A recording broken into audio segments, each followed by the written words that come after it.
Dave here, how are you? And look, Barry's in the tub again, but not for long. He's not getting a bath today, he's just helping me out with showing you the latest project we've done, which is a little preparation area for getting water lilies ready to dispatch around Australia. This is my wife's cottage industry, and there's a little reminder, link down in the description box, grab that and away you go. Now, this is made of H3 pine and Merbo decking. Very, very basic construction. I'll take you through the process from buying the timber right the way through to putting the lilies in it where we're at the moment. This is a whole lot easier for her. The sink cost me nothing. Go to a local tip and have a look in the scrap areas. You will find these things just lying around everywhere. The tubs I bought, the timber I had most of it, I had to buy a little bit as well. Anyway, stick with me and we'll go through the project. The brief for this from my wife was she wanted an area where she didn't have to bend, so everything was at counter height. It needed to be an area that could hold a fair bit of weight because the products that she is sorting here are water lilies, and they'll be in water in tubs in this bench. An area where she can sort and divide and pack up ready for postage. It also needed to be mobile because during winter and summer the sun comes in at different angles. We need to move it around, and also so we can roll it out of the way if you've got people dropping around for visits. I'll take you through the design process a little bit here. Once I'd worked out what containers I was going to use and also which sink I was going to use, because I had the sink, went and bought the containers, I laid them all out on this bench here, upside down, and I'll show you a photo of that. The reason being, I needed to get a visual assistance to design the way that I was going to build it.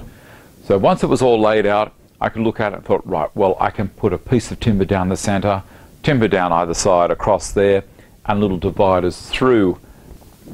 The whole top of this unit, like the bench top support frame, is 190 by 45. I didn't need to go that deep other than the fact that I was doing this step down for the sink, and I was left with around about 95 millimeters in the area where the cutout was for the sink. So that's why that large section timber at the top. All of the rest of the frame underneath was 90 by 35, and that was pretty basic. It was very easy to work with, very easy to find, it's nice and cheap. All the timber had to be H3. On the top itself, in the design process, I was going to use decking. Now, I could have used treated pine decking, but I had some Merbo decking left over from when I did some work on my own home. So I thought, well, I'll go with that. It's a little bit more expensive, but it's sitting there. I don't have to buy it. Again, it's got to be outside. I had to be able to have water go all over it, drain through, and not worry the unit at all in any way. So then I had to go shopping for the timber for the framework. So I went down to the local hardware store. I went through their timber rack and I found the straightest pieces I could. It's very important that you use straight timber. A lot of treated pine you'll find gets a bit of a twist in it, so if you can find the good straight stuff, grab it. It only needed to be H3 timber because it wasn't going to make contact with the ground. Perfect for using outside. The lengths that were there, the nice straight long ones, were too long for me to transport. So I asked them to cut them down to 2.7 meters each, basically dock them in half. So I got 3 of the 190 by 45s, got them cut down, so I had 6 2.7s, and I got 10 of the 90 by 35s, so I had 20 at 2.7 meters. Strapped them onto the little trailer that I've got, and then brought them home. The actual construction. Well, I looked at it and I thought, I can build it on the floor, or I can make life easy and build it upside down on top of my table saw's outfeed table. Plenty of room there. So cut it all on the Capex, the length, and then started assembling. Now I used my gas gun to nail it all together.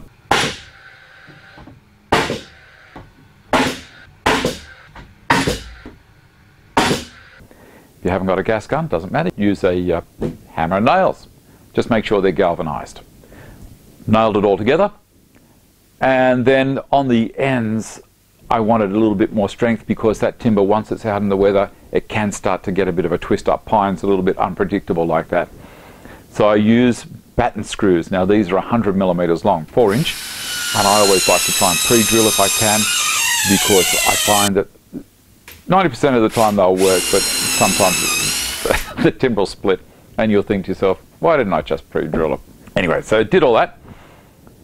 And then I threw the tubs in to check, and it's lucky I did because I'd cut to the wrong side of the line for my end piece, so I had to trim it down.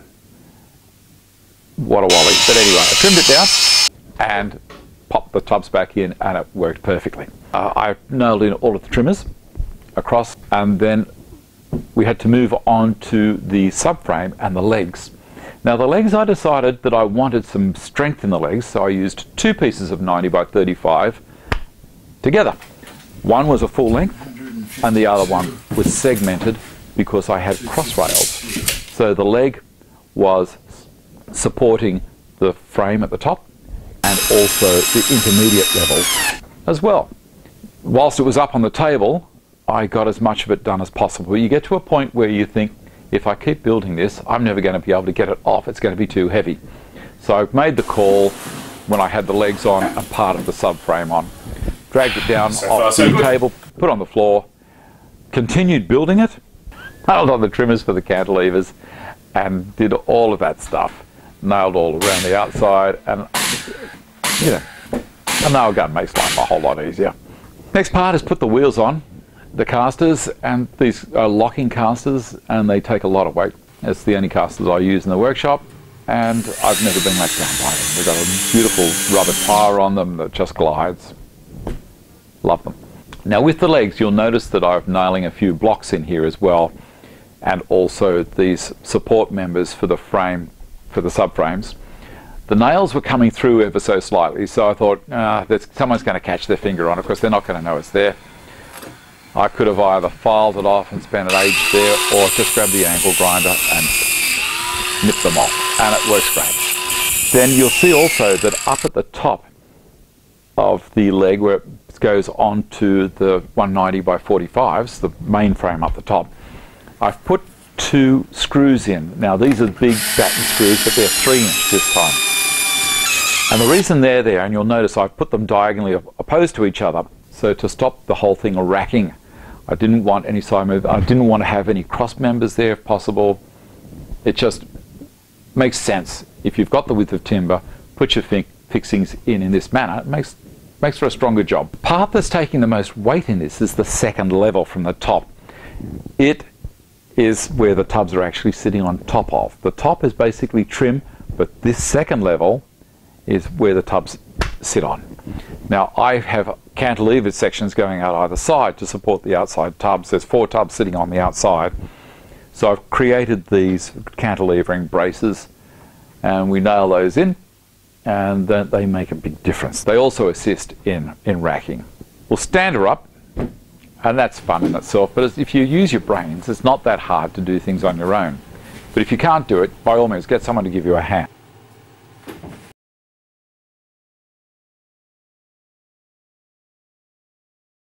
Around the tubs, where the tubs are going to go through the top, I'm going to cut trimmers. Right, I'll put 4 trimmers in to create an octagon.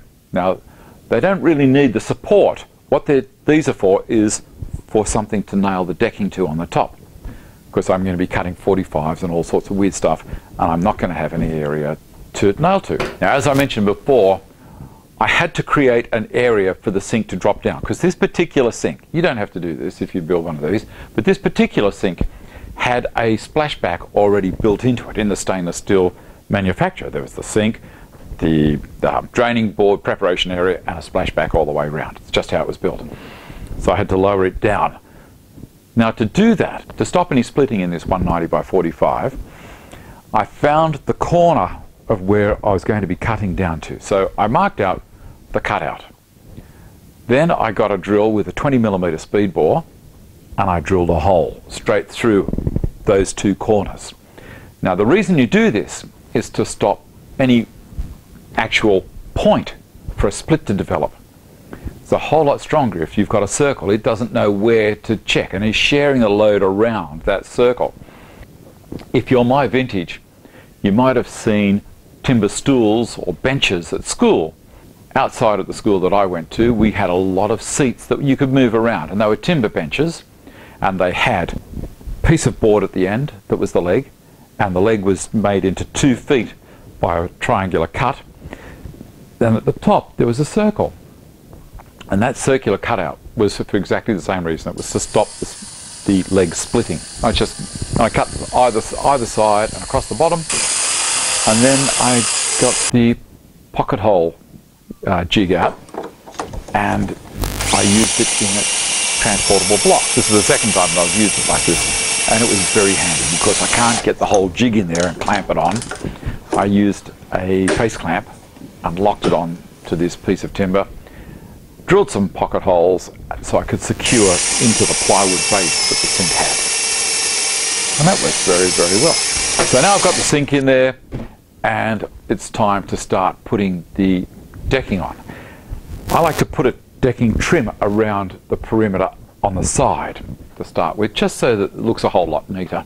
Now, to get the right height for the trim, you might put the piece of trim on and they go, yeah, that's about it, and start nailing it off. But I like to put a piece of timber across the top and then bring the trim up to it, so I know exactly where it's going to be, because you might find somewhere else in the frame it's a little high and you haven't taken that into allowance, and you might end up with little gaps all over the place. So to get a really nice clean finish, as I say, put a piece of timber across the top and then bring the trim up to it. It works really well. Around I go. Now, I didn't have the length in one of the boards to go right the way along. I didn't have an 8 feet length. So rather than do a butt joint, which can look lame, I decided to do a mitered joint. And I go through that and I show you how to do that. So rather than have the miter so that when I put the new piece up it's going to slide away, it's going to go in behind the miter, it's going to push against the table frame, the top frame, and can't go anywhere. So it's a whole lot easier to measure it and mark it. Just a little tip. Right, now then across the top I miter all the corners. It's all seasoned stuff, so I haven't got any concern about it shrinking, so I can miter it. Now we're going to make a pattern for the holes that we have to cut in the top for the tubs to go through. So I've measured in the distance. The rim, the flange, obviously, I don't want to go to the outside of the flange of the tub. I want to come in about 20 millimeters either side, which is around about what the lip on the tub is. And I make a circle, pop it down, and draw it in, making sure that I'm staying away, if possible, from my trimmers in the frame underneath, because you don't want your jigsaw to go chopping into those, if possible. So mark that, then got the jigsaw out, cutting, and that took a while. Then I needed to clean it, blow it all off, so I got the yard blower and just blew it like crazy and cleaned it up. It worked very well. Around the top of those holes, I just used a rasp just to clean off all of the tear out from the jigsaw, because the jigsaw I've got doesn't do an extremely neat cut. Now we come to cutting and nailing in the slats on the second level and the lower level. This is pretty easy. I just used a piece of decking as a spacer. No one's going to be walking around on this deck. I don't have to worry about women in stiletto heels getting the heel caught in between the decking boards. This is just support only, and close enough to an inch space is going to be fine. Nail all those down, and then it's finished. There's nothing else really to do apart from deliver it to the customer. So I wheeled it over, and very happy recipient. Now obviously this design could be used for any type of bench. You could use it for a barbecue. I've even had someone make comment that you could use it for a teppanyaki. You don't have to use the 190 by 45 frame at the top. You could make it with 90 by 35 for the whole thing. A barbecue plate recessed into there would be pretty special. You could make a bench for your workshop using this same principle. It's pretty much what I've got here. If you've enjoyed the video and you were thinking to yourself, I might build one of these, that could be fun. If you reckon it's worth a like, click the old like button down there. If you haven't subscribed, this up here is not a subscribe button. This is just a reminder that down below there is a subscribe button. Click it. I keep on producing these things while I've got the energy. And also Down in the description box are links to social media and all that kind of stuff, so you can keep up with what I'm up to. And keep on coming back. Share the video around. Enjoy it. Have some fun. See you next time. Bye.